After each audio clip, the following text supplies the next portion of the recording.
They thought they could humiliate her in front of the crowd. They thought no one would care. On the Santa Monica Pier, a group of bullies shoved a wheelchair, mocking and sneering at a disabled girl who only wanted to enjoy the ocean breeze. But what they didn't know was that in just moments, the sound of vengeance would echo across the boardwalk, and a sea of bikers would surround them, making sure the world would never forget what they had done. It all began on a warm Saturday afternoon. Families filled the pier, kids laughed around the carousel, and the smell of popcorn and salt water lingered in the air.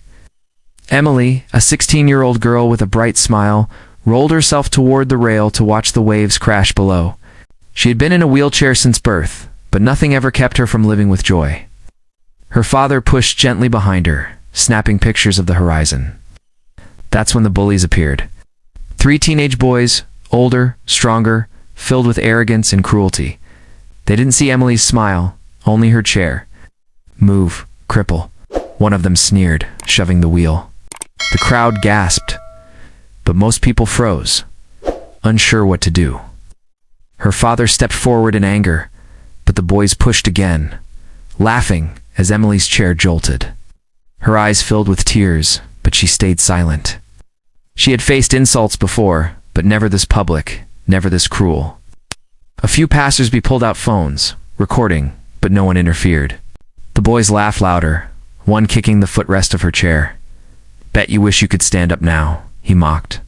Her father's fists clenched, his voice rising, but the bullies only grinned wider. To them, this was entertainment.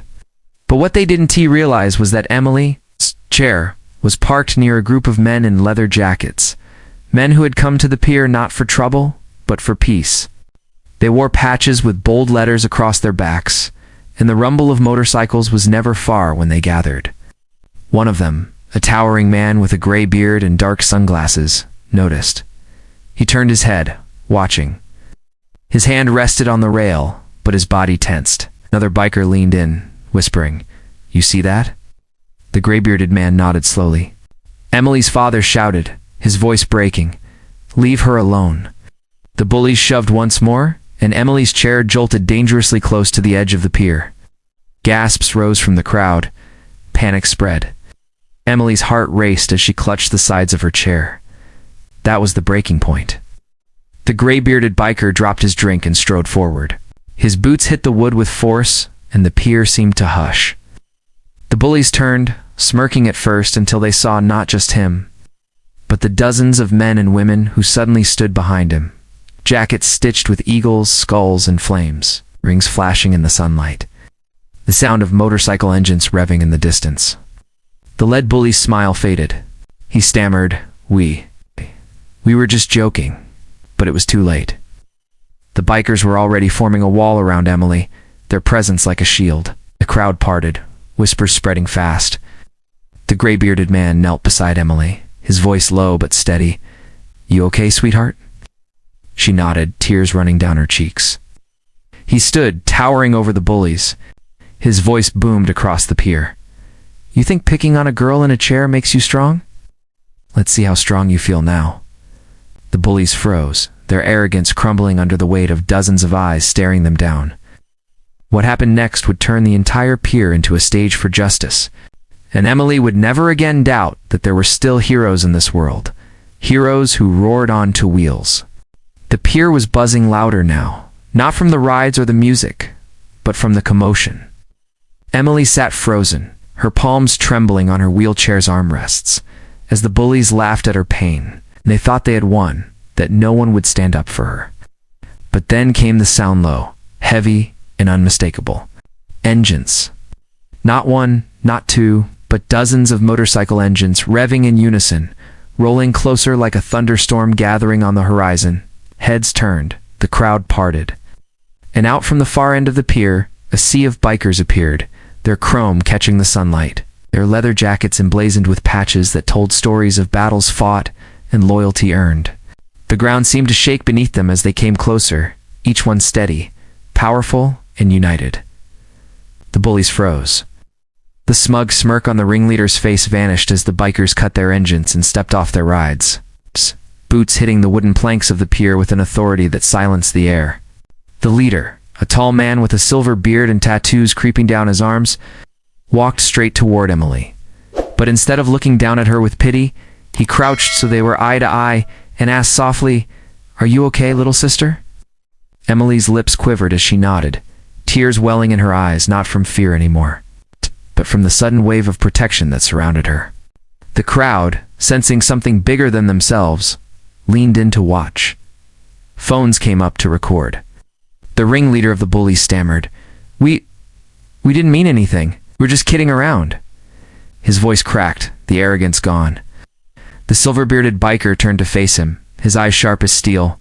"You think pushing around someone in a wheelchair is a joke? You think humiliation makes you strong?" His voice cut like a blade. The other bikers, men and women alike, formed a circle around Emily and the bullies, their presence suffocating the cowards who had just minutes earlier been laughing. One of the bullies tried to backpedal, but another biker blocked his path with a single step. The air was thick with tension, but underneath it was something more: justice. Raw, unspoken justice. Emily, for the first time in years, felt her voice rise from a place deep inside. "They shoved me," she said loudly, her words trembling but brave. "They told me to move, but I can't," and they laughed. Her voice cracked, but the pier had gone so quiet that every word landed heavy. The leader of the bikers nodded, then turned back to the bullies. "You heard her? Now you answer?" The crowd gasped as the bullies hung their heads, their bravado shattered. No one had ever made them feel small before, but now, surrounded by strength they couldn't intimidate, they were exposed for what they were: weak. Emily's tears turned into a shaky smile as she looked at the army of strangers who had come for her. And in that moment, she realized sometimes family isn't the one you're born with. Sometimes it's the one that shows up when the world tries to break you. And this wasn't over yet, because the bikers weren't just here to scare a few bullies. They had something far bigger in mind, something that would change Emily's life forever. The air on the pier was electric, and no one moved. The bullies stood cornered, trapped between the weight of their own cruelty and the intimidating wall of bikers. But instead of fists flying, something unexpected happened. The silver-bearded leader extended his hand not to the bullies, but to Emily. "Come on," he said gently. "Ride with us." Emily blinked, unsure if she had heard him right. The crowd murmured, shocked. She had never sat on a motorcycle before. But when two of the bikers carefully lifted her from the wheelchair and helped her onto a custom-built three-wheeled trike, she felt something she hadn't in a long time: freedom. The moment her hands wrapped around the handlebars, the pier erupted in cheers. The leader turned to the bullies, his voice calm but sharp enough to slice through their shame. "Watch closely. This is strength. This is courage, not your cheap laughs and kicks." He gestured to Emily, now sitting tall on the bike, the wind brushing through her hair. "She's stronger than any of you could ever be." Emily looked at the crowd, her heart pounding with pride. For once, she wasn't the victim. Everyone pitied. She was the center of something powerful. The bikers roared their engines in unison, and the vibrations shook the pier. The bullies flinched at the sound, their faces pale. The crowd that had once laughed along with them now jeered, pointing phones at their humiliation. This was their reckoning, and they couldn't escape it. As Emily rode forward with the bikers surrounding her like guardians, she glanced back at the boys who had tormented her. Her voice, stronger now, carried over the engines. "You tried to make me small, but look at me now." The leader nodded with pride as they rolled off the pier and onto the streets of Santa Monica, at an endless sea of chrome and leather behind them. The sight drew more people from sidewalks and cafes, clapping and cheering as the convoy passed. Emily's smile widened with every block they rode, her spirit soaring higher than it ever had. For the bullies, it was the end of their dominance. They had been exposed, their cruelty shattered in front of hundreds. But for Emily, it was the start of something new. She wasn't just the girl in the wheelchair anymore. She was the girl who rode with the bikers, the girl who found a family in the unlikeliest of places. And though the ride was everything she dreamed it could be, the bikers had one last surprise waiting, something that would change the way she saw herself forever. The convoy of bikes finally slowed as they pulled into a wide open lot by the beach. The sound of engines died down one by one, replaced by the sound of crashing waves and the lingering energy of what had just happened. Emily's heart was still racing as one of the bikers carefully helped her off the trike. She looked around in awe. Dozens of bikes surrounded her, each one gleaming under the California sun. The leader, whose leather vest bore patches of battles and brotherhood, knelt so his eyes were level with hers. "It's Emily," he said softly. "We've been watching from the sidelines for too long. You don't deserve the world's pity, you deserve the world's respect." She didn't know what to say. No one had ever spoken to her like that. Not even her teachers. Not even her own family in those quiet moments of doubt.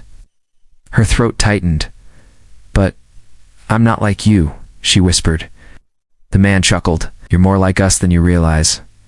He motioned to one of the bikers who wheeled forward a machine unlike the others. It wasn't a regular motorcycle, it was especially customized. A matte black trike, built low to the ground with adaptive controls designed for someone who couldn't use their legs. Emily gasped. Her hands flew to her mouth as the crowd of bikers broke into cheers. "We built this," the leader explained, "for someone who would need it. We didn't know who, not until today. It belongs to you now." Tears blurred Emily's vision. She reached out, her fingers trembling as they brushed the cool chrome. "For me? For you," the leader confirmed, his voice steady. "Because you showed more courage in standing up today than most people do in a lifetime. You earned this."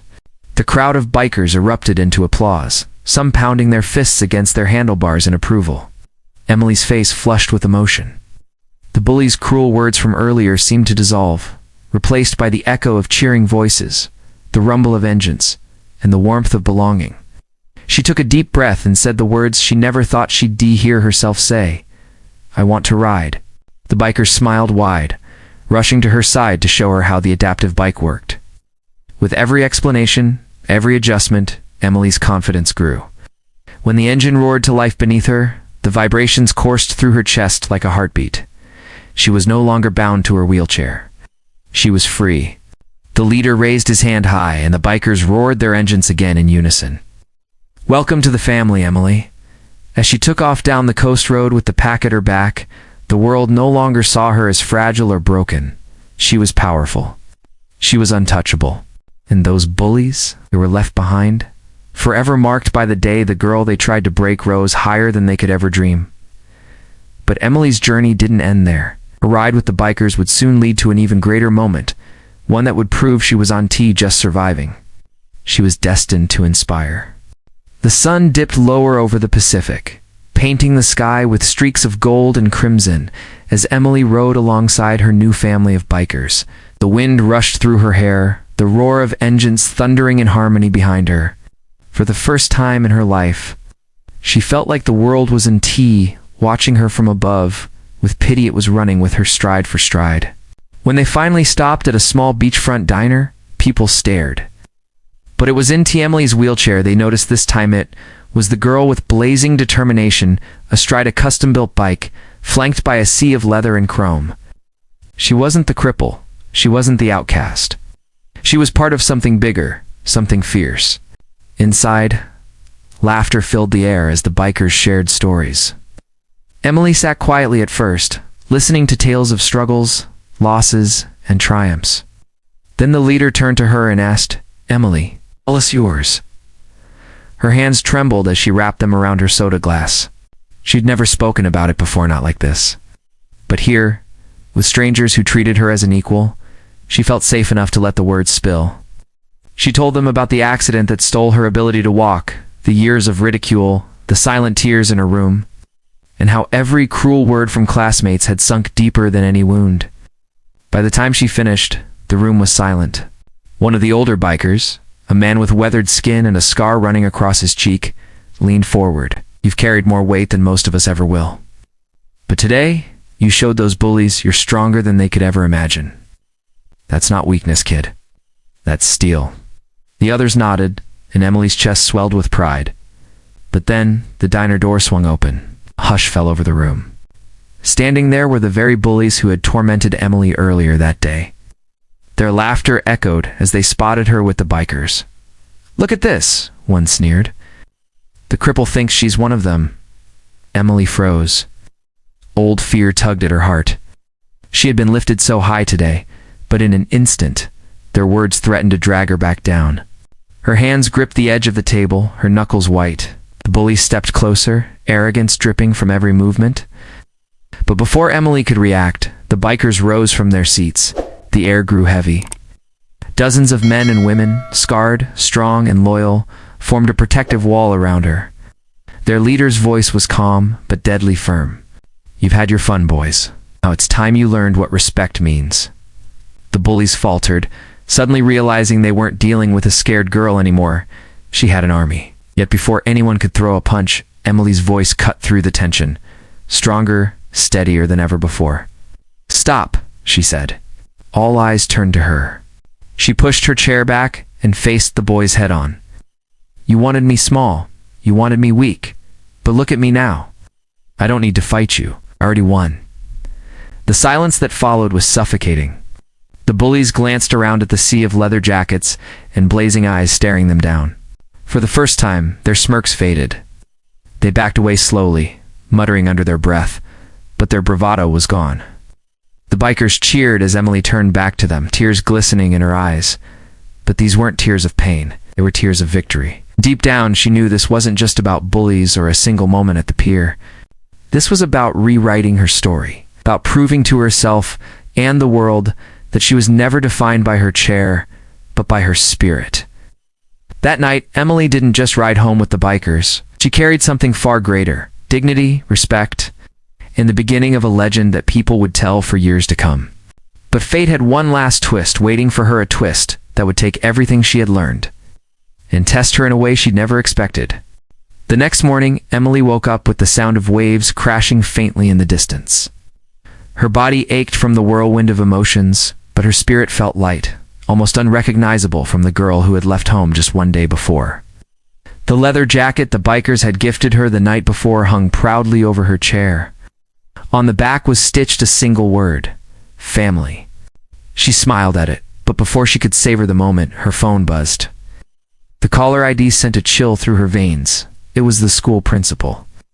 "Emily," the voice said with forced calm, "there was an incident last night. The boys you had a disagreement with came to me this morning. They claim you and your biker friends threatened them. Their parents are furious. They're demanding we take action against you." Emily's stomach knotted. The truth was so different, but she knew how this could play out. People already saw her as fragile. She fought back too hard. She'd be painted as the troublemaker, not the victim. Still, something inside her had changed. She wasn't the same girl who hid in the shadows. With steady breath, she replied, "I didn't threaten anyone, but I'm not going to let you twist what happened. You want the truth? I'll tell it. I'll make sure everyone hears it." The principal hesitated, then sighed. "Emily, I advise you to think carefully before making this bigger." But Emily had already made her decision. She hung up and wheeled herself out to the front porch, where the roar of engines greeted her once more. The bikers hadn't left. They were waiting. When she told them what had happened, their leader's eyes narrowed. "So they want to flip the story, huh? That's not going to stand." But Emily shook her head. "No. If I let you handle it, they'll just say I'm hiding behind you. I need to face them myself. This time I speak. Alone." The group exchanged glances. They had faced wars, prison, and battles on the open road, but none of them questioned her resolve. Instead, one of the bikers pulled off his chain necklace and handed it to her. "Wear this, not because you need us, but because you're one of us." The next day, Emily wheeled into the school auditorium, where the bullies and their parents had gathered with administrators. Murmurs filled the room as she entered, dressed not in her usual clothes, but in the leather jacket with family stitched proudly across the back. The chain hung around her neck like armor.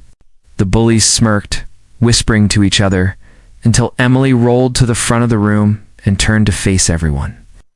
"Yesterday," she began, her voice trembling only for a moment, "those boys thought they could make me feel small. They thought they could define me. But what they didn't know is that I'm not alone, and I'm not weak. I may sit in a chair, but I stand taller than they ever will." Gasps filled the room as she recounted the events at the pier, not with anger, but with clarity and raw honesty. She spoke of the years of insults, the weight of silence, and the moment she realized she no longer had to carry that shame. By the time she finished, the room was dead silent. Even the bullies' parents struggled to meet her eyes. The principal shifted uncomfortably, then finally said, "Emily, you've given us a lot to think about. One of the bullies, red-faced and unable to handle the weight of the room, muttered, "This isn't over." Emily's gaze cut through him like steel. "You're right, it's not over. And one day, you'll be the ones answering for what you've done." The tension cracked as the bikers, who had quietly slipped into the back of the auditorium, began clapping. Soon, the sound filled the entire hall. That moment wasn't just Emily's victory. It was her transformation from a target to a voice, from a victim to a symbol of strength. But just when she thought she had finally turned the page, a new challenge loomed on the horizon. Because in the crowd, unseen by most, was someone who had been recording everything. Someone who would put Emily's story in front of millions, and with it, a storm she never imagined facing. The video went live that very night. Emily hadn't agreed to it, hadn't even known it was happening. But there she was, front and center on screens across the internet, her voice steady, her jacket gleaming under the auditorium lights, her words cutting sharper than any insult ever thrown at her. By morning, it had already gone viral. Headlines read, "Disabled teen shuts down bullies with powerful speech," and "Santa Monica girl stands taller than her tormentors." Emily stared at her phone, disbelief washing over her. Comment after comment poured in. "You're an inspiration. This girl has more courage than most adults. I wish I had her strength." Thousands of strangers cheering for her, lifting her higher than she'd ever imagined. Trolls crawled out of the shadows, typing words crueler than any slap, trying to break her again. Some claimed she made it up, others mocked her disability. Her chest tightened as she scrolled, wondering if she'd opened a door she couldn't close. She was about to shut the phone off when a new message popped up, different from the rest. It was from a lawyer. "Emily, I represent families of disabled children. I saw your video. If you're willing, we can take this beyond your school. We can challenge the system that lets bullies like this thrive." Emily froze. She had wanted justice, but not like this. Not in a courtroom, not in front of cameras. And yet, wasn't this what she had fought for? To make her pain matter? To stop others from suffering the same? She wheeled outside, desperate for clarity. The roar of engines answered her. The bikers had come again, filling her driveway like sentinels of chrome and leather. "You've got the whole world watching you now," their leader said, his voice low but steady. "Question is, what are you going to do with it?" Emily swallowed hard. For the first time, she realized this wasn't just about her anymore. It was about every kid who had been shoved, mocked, ignored. Every voice that had been silenced. "I'll fight," she whispered, her hands tightening on her wheels. "Not just for me. For all of them." The leader nodded, and for the first time, she saw something almost like pride in his eyes. "Then you're one of us, Emily. Not because you ride, but because you rise." But fate wasn't finished with her. Later that evening, as her story continued to spread, a black car pulled up outside her house. A man in a suit stepped out, his expression unreadable. "Emily," he asked. "My name is Agent Keller. I think you should come with me. There are people who want to meet you people in very high places." Her heart pounded. Who were these people, and why her? Little did Emily know, her fight for justice had just caught the attention of the powerful and the dangerous. Emily's pulse raced as she stared at the man in the black suit. His car was government-issued, sleek and dark, the kind she had only seen in movies. Her father, standing in the doorway, stepped forward protectively. "She's not going anywhere until you explain who you are." Agent Keller raised his badge, the glint of the federal emblem catching the porch light. "I work with the Department of Justice. Your daughter's video has made waves, not just online. Her voice, her courage has reached the ears of people who can make change. She's not in trouble. Quite the opposite. We want her help." Emily's mouth went dry. Help with what? The agent's expression softened. "With reform. Oh. With giving kids like you a platform. We need someone who's lived it to tell the truth. But make no mistake, this will put you in the spotlight in ways you can't imagine. It's not without risks." The bikers exchanged glances, their leader stepping closer. Sounds like politics. And politics eats people alive. As she's just a kid. Emily's father clenched his fists. She's been through enough. Why should she take this burden? For a moment, silence hung heavy in the night air. Then Emily spoke, her voice quiet but steady. "'Cause if I don't, who will? I didn't ask for this, but maybe it asked for me." Keller nodded. "That's what I hoped you'd say. Tomorrow, you'll have the chance to meet state officials. I want to hear from you directly. But understand, once you step into that room, there's no turning back." That night, Emily barely slept. Her phone buzzed constantly with news alerts and interview requests. Her face was everywhere, on TV, in articles, even on late-night talk shows. She was no longer just the girl who was bullied on the pier. She had become a symbol. What symbols she knew could be broken. The next day, escorted by Agent Keller and the bikers who refused to leave her side, Emily rolled into the state courthouse. Reporters swarmed, shouting questions, cameras flashing. She wanted to shrink away, but the bikers flanked her like an iron wall, parting the crowd. Inside, she faced a long table of officials. Men and women in suits, polished and powerful. One leaned forward, his tone skeptical. "Miss Thompson, you've gained a lot of attention. But internet fame is fleeting. Why should we believe you're more than just a moment?" Emily locked eyes with him, remembering every cruel word, every kick, every sneer. She took a breath and spoke. "Because my life isn't a moment, it's a fight. And every disabled kid, every bullied kid, lives that fight every single day. You don't have to believe me. Believe the silence of the kids who can't stand here, who can't be heard. I'm speaking for them." The room fell still. But just as the weight of her words sank in, another voice cut through, a lawyer representing the bullies' families. He rose with a smug grin. "This girl isn't a hero," he sneered. "She's exploiting pity, backed by a gang of bikers. Do you really want the face of reform to be a child surrounded by criminals?" The words stung, but Emily didn't flinch. She knew this was the battle she had been walking toward all along. And the real fight was only beginning. The tension in the courtroom was palpable. Cameras rolled, reporters whispered, and Emily's hands gripped the arms of her wheelchair tighter than ever. Across the room, the bully's lawyer smirked, thinking he had already won before the fight even began. But he had Dante accounted for Emily. "Dus."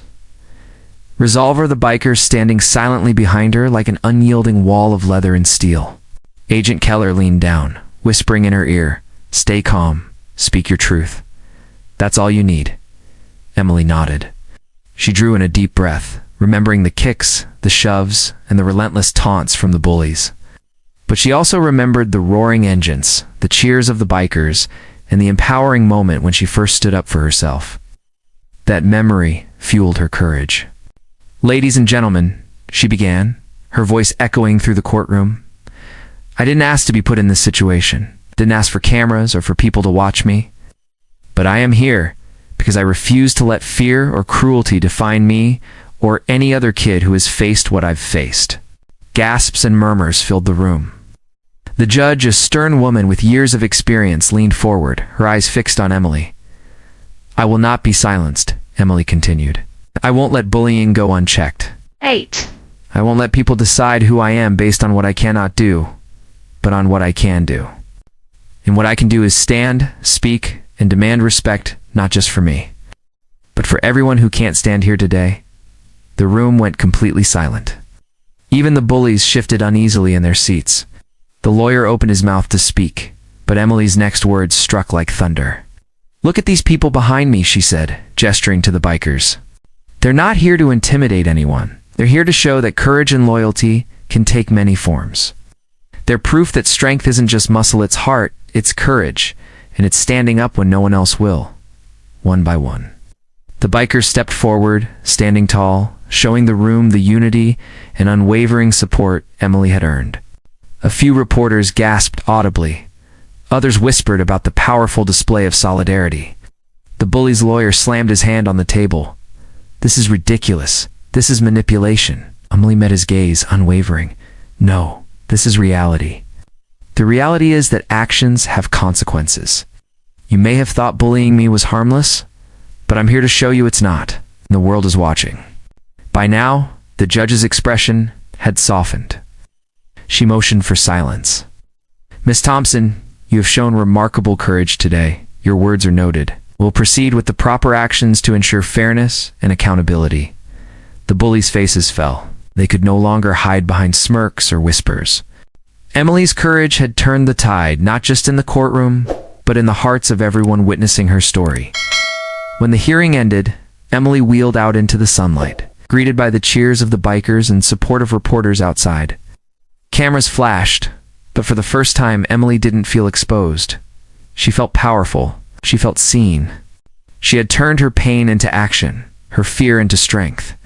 As she looked out at the ocean, the same waves that had witnessed her first triumph at the pier, she realized this journey was far from over. But one thing was certain. She had already changed the course of her life, and perhaps the lives of countless others who would hear her story.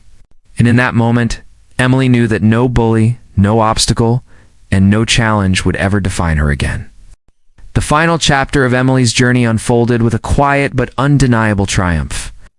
News of her courtroom appearance had spread like wildfire, and by the time she returned home, her story was everywhere.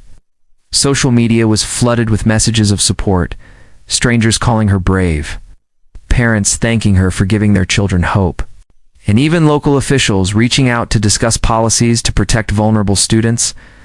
But Emily didn't let it overwhelm her. She wheeled to her porch, breathing in the salty air, letting the waves' rhythm steady her racing thoughts. Da-da-da-da. The bikers who had stood by her all along were nearby, leaning on their bikes, sharing nods and smiles. They hadn't just been her protectors. They had become her family. Her father approached, eyes glistening. "I don't know how you found this courage, Emily, but I'm proud." More proud than I can ever say, Emily smiled, a mix of exhaustion and exhilaration crossing her face. "I had help. But this wasn't just about me. It was about every kid who has been shoved, ignored, or told they're less than. I just decided to stand up for all of us." The school had issued an official apology, acknowledging the mishandling of the bullying incident. The bullies were required to attend counseling and perform community service, and the school board promised reforms to prevent similar situations. But the true victory wasn't in policies or apologies. It was in the courage Emily had sparked in others. Local newspapers ran headlines like, "Disabled Teen Becomes Voice for the Voiceless." And Emily's courage inspires community reform. Television segments featured her story, focusing on her resilience, her unwavering spirit, and the unity she had forged with the bikers and supportive community members. And as the weeks passed, Emily found herself invited to speak at schools and events, sharing her story and teaching others the power of standing up, even when it's terrifying. Her message was simple. Courage doesn't require perfection. It requires heart. One evening, as the sun dipped below the horizon, Emily wheeled herself to the pier, once more the very place where the ordeal had begun. She paused, looking at the water shimmering in the fading light. Memories of fear and pain surfaced, but they were softened now, edged with triumph. The leader of the biker group approached, resting a hand on her shoulder. "You did more than anyone thought possible, Emily. You didn't just survive, you changed things. People are watching, listening, learning, and that's bigger than any of us could have imagined." Emily nodded, eyes glistening. "I didn't know I could be this strong, but I've learned. Sometimes, the world doesn't give you a choice. You have to find it inside yourself." As she wheeled back home, she felt lighter than ever. Her journey had been terrifying, exhausting, and unpredictable. But it had shown her something essential. Courage and compassion could move mountains. And even one voice could make a difference. Emily's story ended not with fear or silence, but with empowerment, hope, and the knowledge that she could face whatever came next. And as the screen fades to black, viewers are left with a powerful message. Stand up, speak out, and never underestimate the strength within you. Don't forget to like, share, and subscribe to hear more inspiring stories just like Emily's.